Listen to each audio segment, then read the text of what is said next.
Warning: the following true story contains adult themes and language, and can be graphic at times.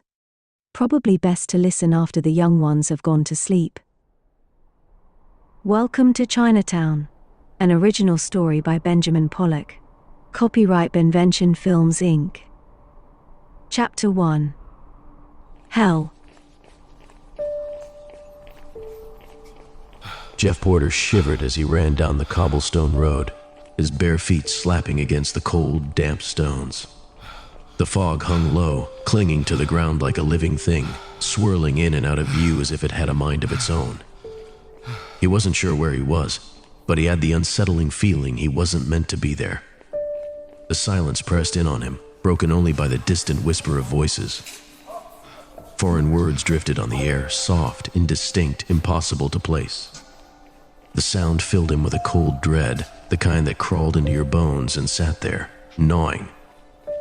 The cobblestone street stretched out in front of him, endless and dim, illuminated only by weak, flickering neon signs in Chinese. Their glow barely pierced the haze, giving off just enough light to suggest a destination that felt further away with every step. He glanced back, hoping to see something familiar, but there was only more fog, closing in, trapping him in this strange place.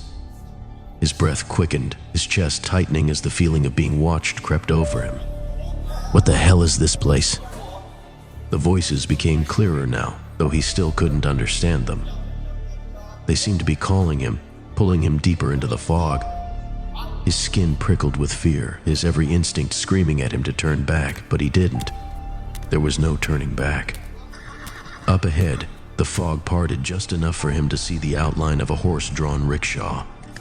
A man, pale and gaunt, pulled the animal with a slow, deliberate pace. The man's skin seemed almost translucent, his face set in a mask of indifference. Jeff's heart thudded in his chest. Here was someone, a person, a way to make sense of this. He staggered forward, his voice catching in his throat before finally spilling out. Hey you, where am I?" The man didn't stop. He didn't even look at Jeff, just trudged on, as if Jeff wasn't there at all. He was real, wasn't he? It wasn't a dream. He could feel the cold, feel the weight of his own body. He was here, wherever here was. Jeff blocked the man's path, halting him. "Dude, this is nuts. I'm lost. I have no idea where I am." The man waved his arms in anger for Jeff to get out of the way. 滚开，你这个傻瓜，让开! His language was foreign, but his meaning was clear. The rickshaw moved through the mist, and as it passed, Jeff's eyes locked on the figure inside. Cloaked in a dark hood, the passenger sat eerily still, unmoving, like a statue. The sight of him sent a fresh wave of terror through Jeff's gut. He sensed something deeply wrong about the figure, as if it didn't belong in this world. His throat tightened. He stepped forward, closer now, his voice trembling. "Please, tell me where I am." The hooded figure didn't respond. It was as if Jeff's words couldn't penetrate the veil of fog that surrounded them both. Desperation took hold, and before he could stop himself, he reached out, his hand gripping the passenger's arm. The fabric of the cloak was cold and damp, but something moved beneath it, something that sent a shock of terror up his spine. The figure's hand shot out, skeletal fingers wrapping around Jeff's wrist with unnatural strength. His heart lurched, fear pounding in his ears. Inch by inch, the hooded figure's head began to turn. A blinding light pushed his face back, his eyes unable to see. His breath caught in his throat as the rickshaw jerked forward, the skeletal hand releasing him as quickly as it had grabbed him. Jeff stood frozen, his entire body shaking, watching the rickshaw disappear into the mist. As the fog closed in around him again, Jeff could still see it, those long, pale fingers clutching something. Dog tags. They dangled from the skeletal hand, the cold metal catching the dim light for just a second before they vanished into the fog. Was he dead? Was this hell? The street stretched out in front of him, still leading nowhere, and for the first time, Jeff felt utterly trapped. There was no escape from this place, no waking up, no running away. The sound of footsteps behind him broke the stillness, and he spun around. Two figures stood in the fog, their faces obscured. Jesus, there he is. It's him. One of them raised something, a gun. Jeff's breath caught in his throat, and before he could react, the crack of gunfire split the air. Time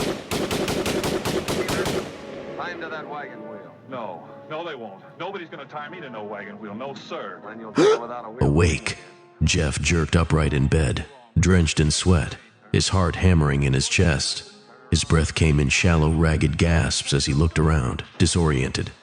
A light from the television flickered across the room, John Wayne blasting away at an unseen enemy on the screen. A dream. It was just a dream. It was still 1987, and this was still Brooklyn, New York. You can take care of him. He wiped a trembling hand across his face, trying to shake the lingering terror. Beside him, Rachel stirred, her raven hair spilling across the pillow. She sat up slowly, her eyes clouded with sleep.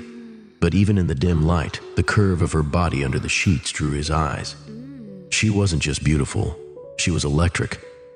Rachel's lips parted as she glanced at the clock on the nightstand, her fingers drifting across Jeff's chest like she couldn't help herself. She leaned closer, her breath warm against his neck. You're sweating. She murmured, her voice low. But something in her tone flickered, an unspoken invitation. She pressed a kiss to his cheek, then another, this time near his ear. Her lips teasing the edge of his jawline. The warmth of her touch, the softness of her skin against his, made Jeff forget the dream for a moment. His body responded before his mind could catch up, and he pulled her closer, his hands moving to her waist. There was a hunger between them, the kind that felt dangerous. I've got you, Rachel whispered, her lips brushing against his neck, trailing down toward his collarbone. Jeff's breath quickened, his pulse racing with more than just a leftover fear of his nightmare. His hand slipped under the sheet, feeling the heat of her skin, the way she responded to him. He was drowning in her smell, her warmth. There was no room left for doubt or guilt. For a moment, it was as if nothing else existed, just her body pressed against his, just the rise and fall of her breath, the way she moved beneath him. But then Rachel's eyes flicked to the clock again, and her mood shifted. We almost overslept. She said, the seduction in her voice faltering as urgency slipped in. You need to go. Jeff hesitated, still caught in the haze of lust, still wanting her. He leaned in, kissing her shoulder, then her neck. We've got time. But Rachel pushed him back, her eyes flicking toward the door as if expecting it to burst open. No, we don't. He'll be home soon. The cold slap of reality hit him. Her husband. Jeff sat up quickly, the dream suddenly rushing back to him, mixing with the guilt that now twisted his gut. He started dressing hurriedly, avoiding Rachel's eyes, but the tension between them lingered, thick and raw. You really wore me out tonight, Rachel said softly, watching him as he tugged on his clothes. She had hoped to break the tension. Her voice held a teasing edge, but Jeff could hear the restraint behind it. She was pulling back, retreating into her careful control. Jeff looked at her then, really looked at her. The way she had wanted him just minutes ago, the heat between them.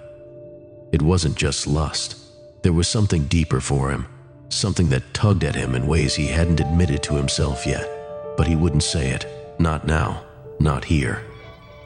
He turned to the TV as he pulled on his shirt, desperate for a distraction. The news had come on, and a crowd of reporters surrounded an older man with a white beard. Dr. Melner. The cameras zoomed in as the reporters fired questions at him, but Jeff only half listened, still reeling from the dream and the moment that had just passed between him and Rachel. Are you really a psychic? Something about Dr. Melner's expression caught his attention. The way the man's eyes flicked nervously to the camera. Congratulations on finding the Stevenson girl. One of the reporters said. This makes the fourth missing girl you found for the police in the last few years. What do you say to the people who still doubt you? Dr. Melner shifted uncomfortably, his hands trembling slightly as he spoke. Sometimes I get these images, all jumbled up in my head, but it's not always what it seems. Jeff's pulse quickened as Dr. Melner's gaze seemed to fix on him through the screen. Something cold settled in his gut, the remnants of the dream pulling at the edges of his mind. Something or someone had just caught Dr. Melner's attention, and whatever it was enough to send a visceral chill through Jeff's already tingling spine.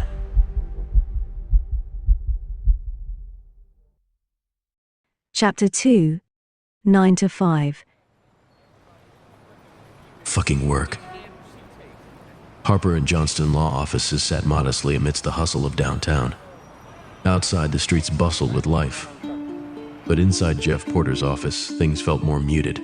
His cluttered desk, strewn with papers and law books, faced a dirty window that offered a view of nothing more than another aging building. The kind of view that reminded Jeff why he didn't like this place, this job. Seated across from him was Mr. Cremont, a man worn thin by time and tragedy. He carefully flipped through wallet photos of his family, his gnarled hands trembling slightly with age. These are my granddaughters, Mr. Cremont said, his voice tinged with pride and sorrow as he pointed to the pictures of Beth and Linda. Jeff glanced at them briefly, offering a nod. Beautiful family, Jeff replied absently. He'd seen these kinds of cases before, honest people on the edge, teetering towards something they wouldn't like if they saw it up close. Mr. Cremont shifted uncomfortably in his chair, his eyes softening as he spoke about his late wife, how she had passed away just before their first granddaughter was born. The grief in his words was palpable, but Jeff had heard it all before. He understood loss, even sympathized. But today was about business. Jeff leaned forward slightly. Mr. Cremont, I'm afraid I can't be your lawyer. The older man blinked in surprise, his confusion clear as he stammered. You do take accident cases, don't you? Jeff exhaled, choosing his words carefully. Yes, but you're not the type to go after someone ruthlessly. This will get ugly, and you don't strike me as the kind of man who wants to go down that road. He gestured toward the photos. Think about those grandkids. You want to leave them something, right? If you don't act, the store owner could spin this whole thing against you. The old man looked down at his hands, the weight of Jeff's words sinking in. He wasn't sure what to say, but he knew Jeff was right. The world had grown harsher, and if he didn't protect himself, he could lose everything. Jeff could see the doubt in the man's face, the internal struggle. It was time to seal the deal. You need to hire someone who can fight this battle for you, someone who knows the game. Mr. Cremont hesitated, then slowly nodded. Well, then, it's simple. I'll hire you. Jeff smiled, but it didn't quite reach his eyes. He stood and handed Mr. Cremont a card for a doctor, advising him to get checked out, knowing full well that the visit would drum up more evidence for the case. You're not alone in this anymore, Jeff said, shaking the old man's hand. We'll make sure you're taken care of. Mr. Cremont's smile was thin but grateful as he left the office. Jeff's eyes followed him out the door, the moment of sincerity fading. Fucking work. Just then, Margaret Harper, the boss's daughter, appeared at the doorway. Hey, Jeff. Let me take you to lunch, she said with a cute smile, one that seemed put on like the ruby red lipstick she loved to wear. Her smile was disarmingly casual, but Jeff had worked with her long enough to know there was always something more lurking beneath that friendly facade. Margaret wasn't just attractive, there was a quiet confidence about her that made it hard for Jeff to focus. You want to take me to lunch? Jeff asked, the suspicion clear in his tone, though his eyes flicked, just for a second, to the curve of her hips as she leaned against the doorframe. She laughed lightly, brushing off the awkwardness. Just thought it'd be nice to get to know the guy working for my father. Jeff wasn't buying it. Still, something about the way she moved, the way her hair caught the light, made it harder than usual to stay sharp. He hesitated, but eventually agreed. As they walked out onto the city streets, the normal sounds of traffic and distant chatter filled the air, but Jeff's mind was elsewhere. Margaret's presence was distracting. The way she walked with that subtle sway in her hips, the faint scent of her perfume carried by the breeze, it was messing with his head. Focus, Jeff. He forced himself to stay grounded, but the pull was undeniable. They stopped at the crosswalk, waiting for the light to change. I had to take my car into the Margaret shop, so made I'm small driving talk, alone. her voice casual, but Jeff could barely follow the words. But it turned out great. He was too busy trying to keep his eyes from drifting to the way her lips curved when she smiled, the way her skin seemed to glow under the sun. But then, something shifted. His gaze locked onto something across the street. A horse-drawn rickshaw.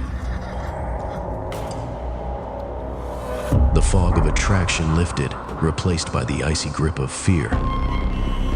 The world around him blurred, the sound of traffic fading into the background. His heart started to race, the unsettling feeling creeping back into his gut. It took Margaret's voice faded into the background, and Jeff couldn't tear his eyes away from the rickshaw. The same pale Chinese driver from his dream moved slowly, lifting the wooden planks with the same deliberate motions. Jeff's pulse pounded in his ears, his breath catching in his throat. Everything around him seemed to slow, like he was walking through molasses. He couldn't take his eyes off the rickshaw, his bottom lip trembling as the familiar cold crept over his skin. His arms wrapped around his chest, trying to hold in the warmth that was quickly slipping away. The air thickened. Jeff could see his icy breath, cold and damp, hanging in front of him. The rickshaw began to pull away, its wheels creaking like bones grinding together. As it moved, a hand slowly extended from the passenger compartment, black sleeve covering the arm, and below it, a fleshless skeleton hand, clutching dog tags. Jeff's eyes widened, terror spreading through him like wildfire. He stumbled forward, his movements slow and heavy, but before he could reach the rickshaw, a taxi screeched to a halt just inches away from him. The blast of a horn shook him from the trance. Hey, you, genius! You want to get out of the way there? The driver yelled out the window, his face twisted with irritation. Hey, come on, dude, let's go! Jeff blinked, still dazed, his heart slamming against his chest. He looked back toward the street, but the rickshaw was gone, like it was never there. The fog, the hand, the driver, everything vanished. Margaret grabbed his arm, her grip tight with concern. What the hell was that? I don't know, he muttered, his voice barely audible, as if the words were slipping away with his breath. The taxi driver honked again, and Margaret shot him a scathing look. We go or what? Hey, come on, I got somewhere to be! Back off. She snapped, pulling Jeff toward the curb. Her voice softened as she turned back to him. You almost got yourself killed back there. Jeff shook his head, trying to snap out of the haze. The street, the people, the city, all of it felt too real now, too heavy after the vision that had just gripped him. It wasn't a vision. It was real. Margaret led him away from the street, her hands still on his arm. You need to eat something. Let's get some food in you.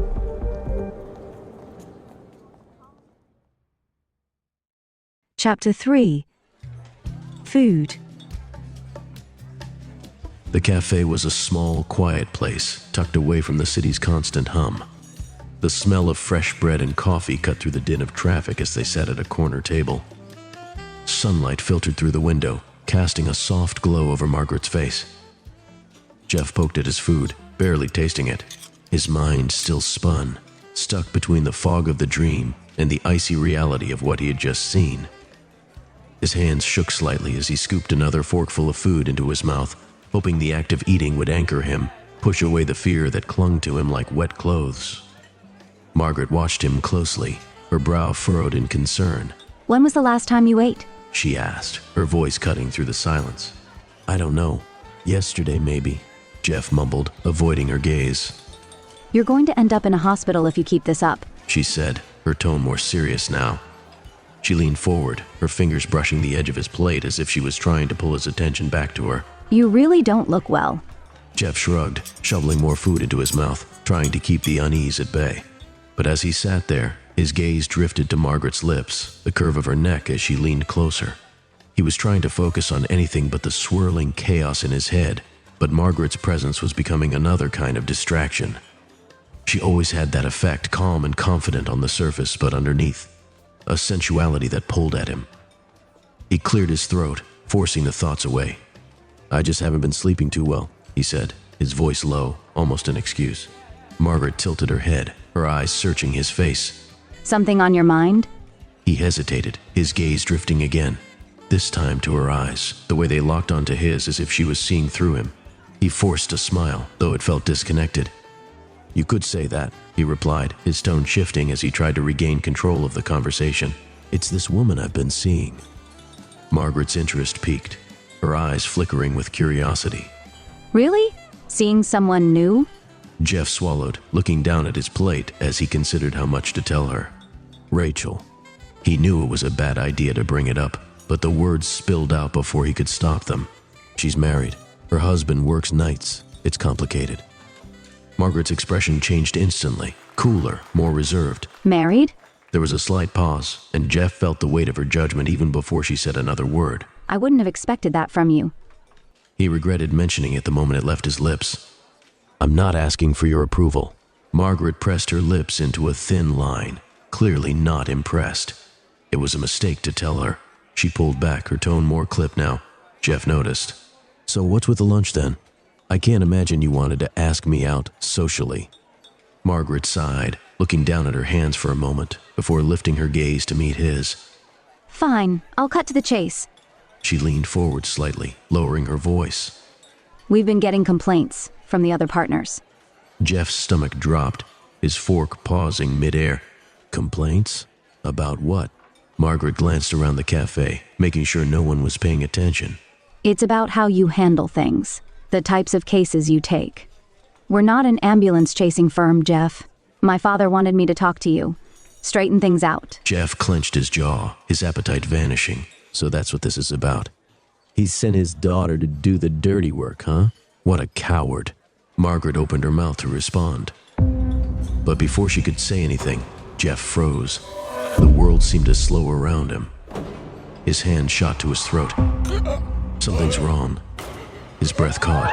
His fingers gripped his neck as his pulse quickened. He was choking. He coughed, but the food wouldn't budge. Panic surged through him. He lurched forward, his body convulsing as he tried to suck in air, but nothing came. His vision started to blur, dark spots dancing at the edge of his sight. Margaret stood up, her face draining of color. Oh my God. Jeff. Jeff couldn't answer. His hands flailed, gripping the edge of the table as his body thrashed. Plates and silverware clattered to the floor, his body heaving, desperate for air. The room spun, the sound of people gasping and murmuring growing distant. Then, something cold gripped him. A hand, fleshless, cold, a skeletal hand wrapped around his throat, pulling at him, prying his mouth open. Jeff's vision narrowed to a pinprick. He was caught between the world of the living and something else, something darker. And then, the hand released him. The pressure vanished. Jeff gasped, air rushing back into his lungs like a lifeline. He lay on the floor, staring up at the concerned faces of the cafe patrons. Margaret knelt beside him, her hand on his shoulder, her face tight with fear. She was the one who had saved him.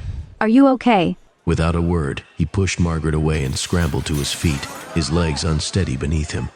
He bolted out of the cafe, leaving the crowd and Margaret's confused expression behind. Chapter 4. Betrayal. Later that night, Jeff sat in his dim office, the yellow and red flickers of a neon sign outside casting a rhythmic, mindless glow against the brick wall. The old lamp on his rickety desk barely illuminated the dingy room, leaving much of the space consumed by shadows. He had just finished rolling a joint, the smell of it blending with the scent of paper and ink. He lit it, drawing in a deep drag, letting the smoke fill his lungs before exhaling slowly. The clock ticked quietly. He checked his watch. It was time. Reaching for the phone, he dialed Rachel's number, knowing she'd be waiting.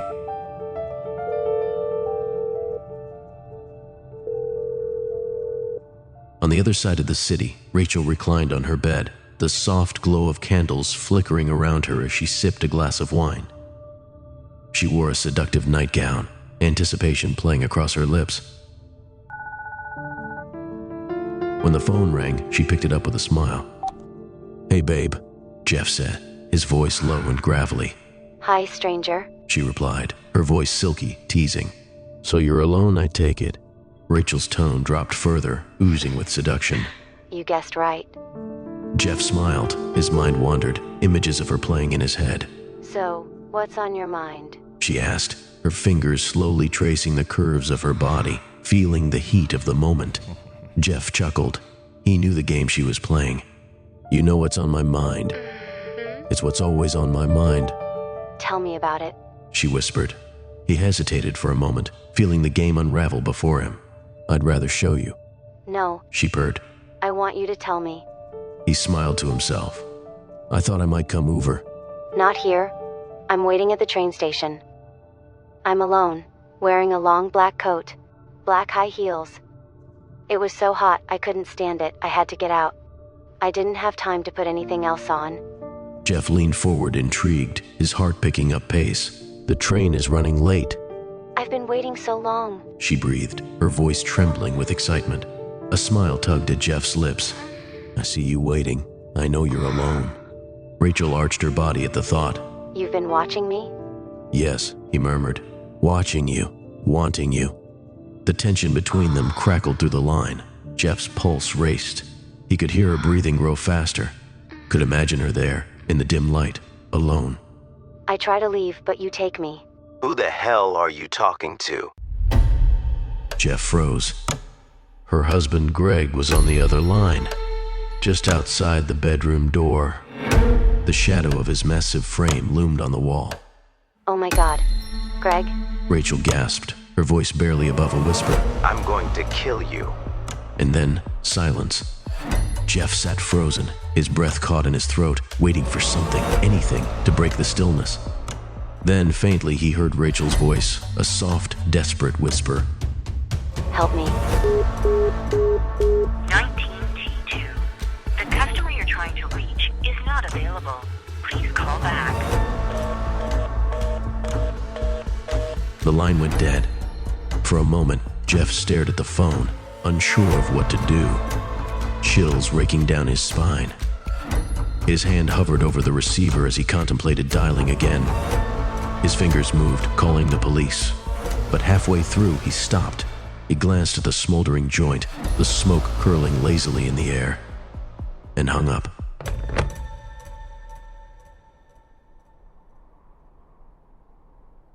The station. Later, now close to midnight, Jeff stood on the platform of an elevated train station, waiting for the Silver Dragon to whisk him home. The silence was oppressive. Scattered papers rustled in the slight breeze, and old cans and trash littered the ground. The station felt deserted, abandoned. Jeff bent to pick up a crumpled newspaper, scanning the headlines in a vain attempt to focus on something other than the gnawing unease in his gut. But then, something caught his eye. A woman stood at the far end of the platform, her back to him. She wore a long black coat and black high heels, her raven hair spilling over her shoulders, a black hat obscuring her face. Jeff's blood ran cold. It was Rachel. She stood there, silent. Then she turned to face him. Her coat parted slightly, just enough for him to see that she was completely naked beneath it. Jeff's initial confusion gave way to a sly smile. It was just like their phone fantasy. Rachel? He called out, his voice filled with disbelief. She said nothing, only stood there, her pale skin shimmering under the faint station lights. Slowly, she lifted a hand to her stomach, touching the bare flesh. Jeff's smile faltered as he approached her, the unsettling feeling returning. I was going to call the police. But I knew you'd be okay, he murmured, trying to shake the strange sensation creeping up his spine. Rachel remained silent, her eyes locked on his. As he neared, he could hear the distant roar of a train approaching. He reached out, his fingers brushing the smooth fabric of her coat as he slid his hands around her waist. Her head fell back in a gesture of pleasure as his lips grazed her neck. As the train sped past them, its lights flickering across the platform, making everything look like stop motion, Jeff pulled back, his eyes meeting hers. And in that moment, he froze. It wasn't Rachel. It was a skull, a white, rotting skull draped in a black hood. The face of death stared back at him, its jaw hanging open, blood dripping from the gaping mouth. The skeletal figure grabbed him, its slender, bony hands digging into his shoulders.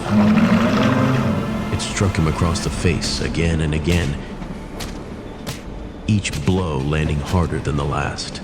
Jeff stood paralyzed, trapped in a nightmare, helpless against the onslaught. But as the train finally rushed by, the truth was revealed.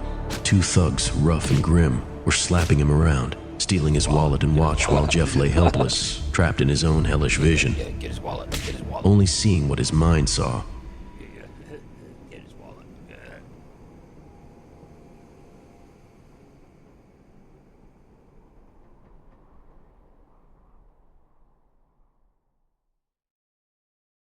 Chapter 5. Help. Jeff staggered into the elevator of his apartment building. barely able to keep his balance. His body was battered, his clothes torn, blood trickling from the corner of his mouth. His head throbbed like it was about to explode, but somehow he pushed forward. The worn-out elevator door creaked as he stumbled out, collapsing into the dimly lit hallway. His vision blurred, every breath a struggle, when a figure appeared, a neighbor, rushing towards him. Dear God, boy. Dr. Melner, the elderly man with the gentle white beard, the psychic from the news broadcast, dropped his groceries and knelt beside Jeff. What the devil happened to you? He immediately began helping Jeff up, easing his weight as they made their way toward the apartment. There, my boy. Slowly now. Jeff's strength gave out. He fell back. Everything faded to black. Jeff stirred awake, the dull ache in his body reminding him of every hit he had taken. The room felt off at first, his own living room, yet unfamiliar in the haze of pain and exhaustion. His cheek burned beneath the patch covering his bruised face, and his ribs ached with each breath. A figure sat across from him, watching with quiet patience. Dr. Dale Melner, the psychic from the news. You're awake, Melner said, lowering the music on the radio. That's a good start. Jeff blinked, his mind sluggish, piecing together the fragments. The alley, the attack, the long, staggering walk home. He swallowed down the bitterness of needing help, especially from someone like this. You brought me in? His voice was hoarse. I did. You collapsed in the hallway. Thought about calling an ambulance, but given the circumstances, I decided against it. What circumstances? The fact that I'm also a medical doctor, psychiatrist. I stitched you up myself. If you were worse off, I'd have sent you to the hospital. He gestured toward the blanket draped over Jeff. Looks like you're going to live. Jeff exhaled, pushing himself up despite the pain. His eyes drifted toward something in Melner's hands, a framed photo. His father, standing stiff in his army uniform, dog tags around his neck, a solemn expression frozen in time. Melner studied it for a moment longer before setting it down beside the same dog tags now resting on the table. Your father? Jeff hesitated, his throat tightening. Killed in Vietnam. Melner nodded, his voice softer. War takes a toll in more ways than one. Jeff looked away. Didn't really know him. That must have been difficult. Look, I don't know you, and even if I did, I wouldn't get into this conversation with a psychic, doctor or not. A small, amused sigh escaped Melner. Fair enough. Let's talk about something else then. He studied Jeff for a beat longer, something shifting in his expression.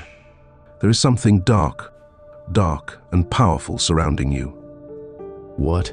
Oh, God, here we go. Mock me if you will, boy, but when I found you, I felt a darkness, a warning of some sort. It's not always clear what these images I see mean, but it's there nonetheless. I'm also getting a vibe that you might be psychic. It's like I can recognize one of my own. But I don't envy you, boy. It can be very confusing. Jeff stiffened. That's really special. You know where the door is. Melner didn't argue. Instead, he reached into his jacket and pulled out a folded drawing, placing it gently on the table. I don't always know what I'm looking at when I get these images, he said. They come in fragments and sometimes they're misleading, but this one was strong. I'm just down the hall if you want to chit-chat. Without another word, he turned and exited the apartment, his footsteps light against the floor, the door clicking shut behind him. Jeff sat motionless, his pulse thudding in his ears as he stared at the folded paper. Every fiber of his being told him not to look, but his fingers moved anyway, trembling slightly as he unfolded it. His breath hitched. There it was, sketched in pencil. The Grim Reaper. A skeletal figure draped in shadow, clutching a machine gun in one bony hand and a set of dog tags in the other.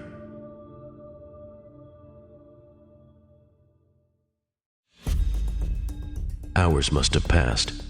Jeff had lost track of time. He had told Melner everything. Rachel, the affair, the phone call, the fear in her voice before the line went dead, and the station, how he had seen her there, standing exactly as she had described. But it wasn't Rachel. Her face had twisted into something else, a skull, grinning, waiting. Melner listened carefully, nodding at times, jotting notes in his small pad. No judgment, no interruptions, just that quiet, unwavering patience. You weren't attacked by the Grim Reaper. Melner finally said. You were mugged. The words barely registered. Melner motioned toward Jeff's wrist. Your watch is gone. Jeff blinked, looking down, bare skin. A sickening dread crawled up his spine as he patted his pockets. Empty, his wallet gone. Cold certainty settled in his gut. Melner leaned forward slightly, his voice gentle but unwavering. There, you see, you'll call the police in the morning and report it. I have a feeling your ghost is out charging up your American Express as we speak. Well, what about your drawing? How did you know I was seeing the Grim Reaper? Images come in. Sometimes they make sense, sometimes they don't. I don't always get it right, but in this case, your stress created that image and I picked it up. If I may, you are not being stalked by the Grim Reaper. The visions you are having, the dream, the crosswalk, the cafe, it's all in your head, created by you as a tool to mask your guilt.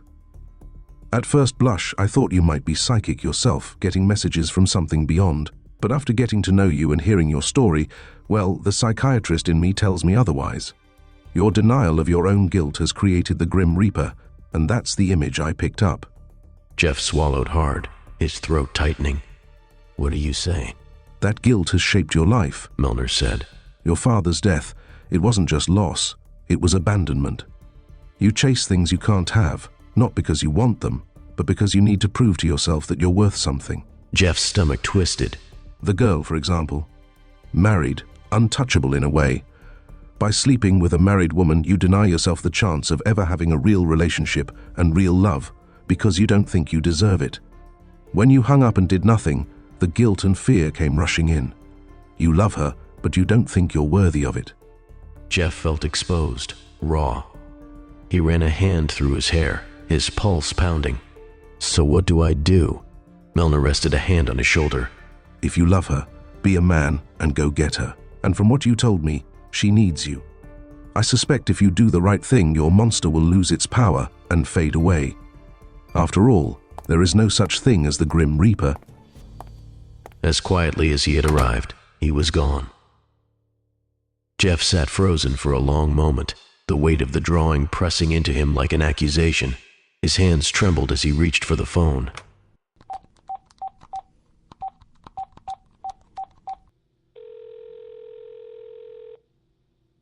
The customer you're trying to reach is not available. Please call back. Shit.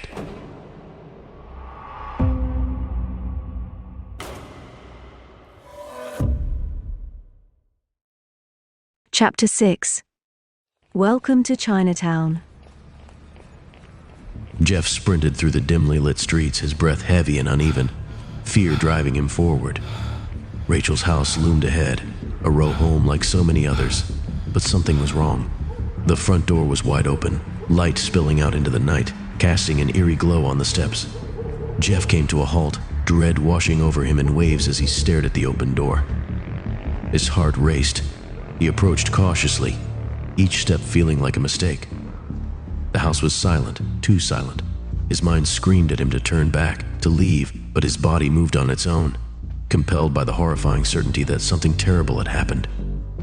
He stepped into the foyer, his breath shallow as he surveyed the scene. The house was a wreck. In the living room, furniture lay overturned, glasses shattered, books and lamps strewn across the floor. The sight stopped him in his tracks, his eyes widening in alarm. His pulse thundered in his ears. He bolted out of the living room and up the stairs, panic surging through his veins. Every inch of the upstairs hallway mirrored the chaos below. Articles of clothing, picture frames, and debris scattered everywhere. His fear intensified as he neared the bedroom, his gut twisting in knots. He was almost afraid to see what lay ahead. Jeff paused outside the bedroom door, his hand trembling as he reached for the handle. Inside, candles still flickered, knocked over but miraculously still lit, their glow casting shadows across the disheveled bed. The beeping of Rachel's smashed phone on the floor was the only sound, its eerie pulse filling the silence. His eyes shifted to the open bathroom door, dread weighing him down. Every instinct screamed at him to stop, to turn and run, but his body moved on its own. Jeff stepped toward the bathroom, his heart pounding in his chest. The The moment stretched out, unbearably tense, until finally he crossed the threshold. Rachel was there, draped over the bathtub, her throat slashed open, her eyes wide and bulging in a grotesque expression of terror. Blood was everywhere, painting the walls and floor in thick, horrifying streaks. The gruesome sight slammed into Jeff like a freight train, knocking the breath from his lungs. But as the shock coursed through him, something deeper, something far more painful, began to take root. He loved her. The realization hit him like a slow, cruel knife twisting in his chest. He loved her. He had always loved her, even in those fleeting, stolen moments when they weren't supposed to feel anything at all. But now, it was too late. Rachel was gone. The woman he wanted to save, to hold close, was beyond his reach, her body cold and lifeless, a blood-soaked shell. There was nothing left but the carnage of the life they could have had together, the words they never said, the touches they never shared. His knees buckled. His breath caught in his throat, a strangled gasp escaping his lips as the sheer horror of it all overwhelmed him. He staggered back, his vision swimming, the weight of the loss crashing down on him in suffocating waves. His mind couldn't process it, couldn't make sense of this nightmare. He had been too late. He turned and fled, stumbling out of the bathroom as if running could somehow undo the scene burned into his mind. His legs barely carried him as he crashed down the stairs, his heart pounding in his chest, the air feeling thin and bitter. His body moved on instinct, fueled by terror and grief, until he finally spilled out onto the street. Outside, he collapsed against a parked car, his body convulsing, tears spilling down his face. Jesus Christ. The words fell from his lips in broken fragments, his voice weak, consumed by guilt. He couldn't save her. He couldn't fix this. He had failed her in every possible way, and the weight of that failure crushed him. And then, the distant wail of police sirens cut through the night, snapping him back to the grim reality. Jeff's head jerked up, his pulse racing with panic. He looked back at the house, then to the sidewalk, where he saw his own bloody footprints leading out of the doorway. A trail of guilt that now had him firmly in its grip. Oh God, he muttered, his mind shattering under the pressure. He felt like he was coming apart at the seams, his thoughts fractured and chaotic. He couldn't stay. He had to get away. With one last desperate look at the house, something inside him broke. He threw off his bloody shoes, and he ran.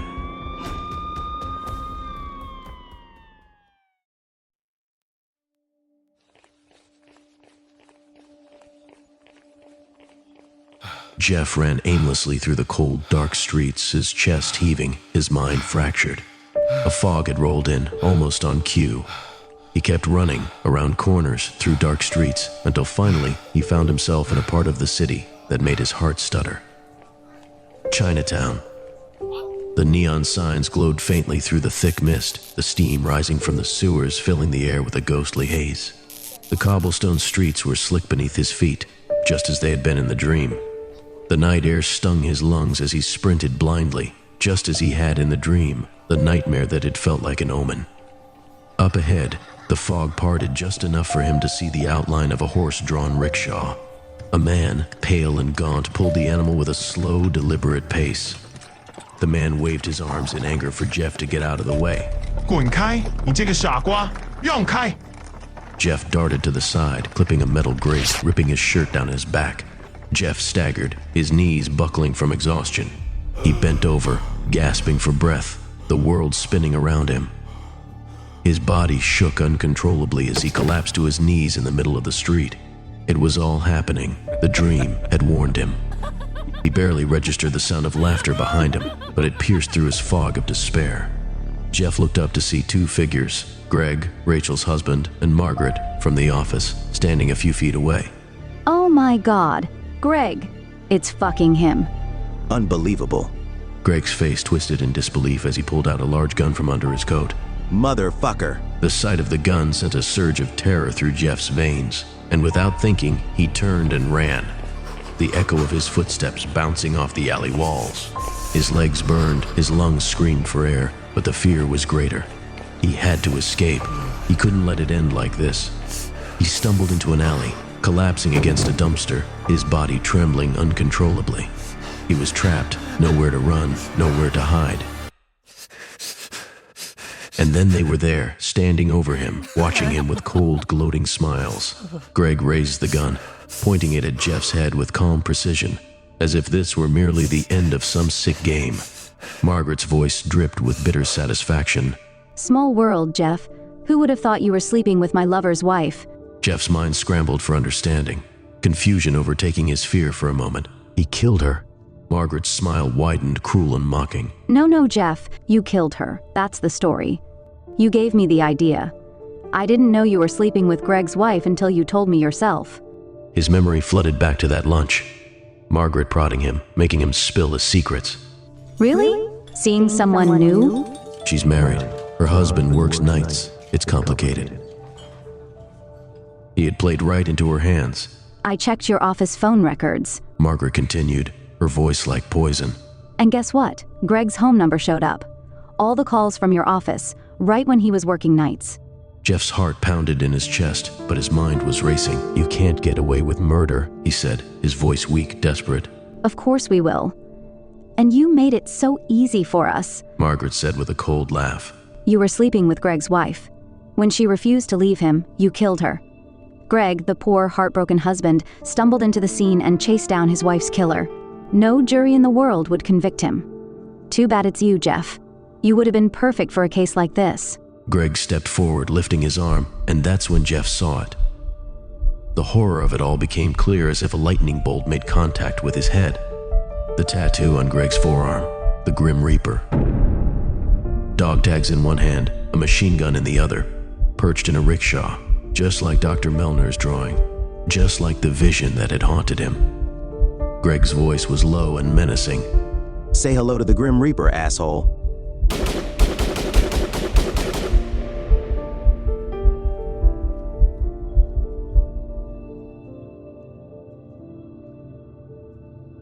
Sometimes I get these images, all jumbled up in my head, but it's not always what it seems.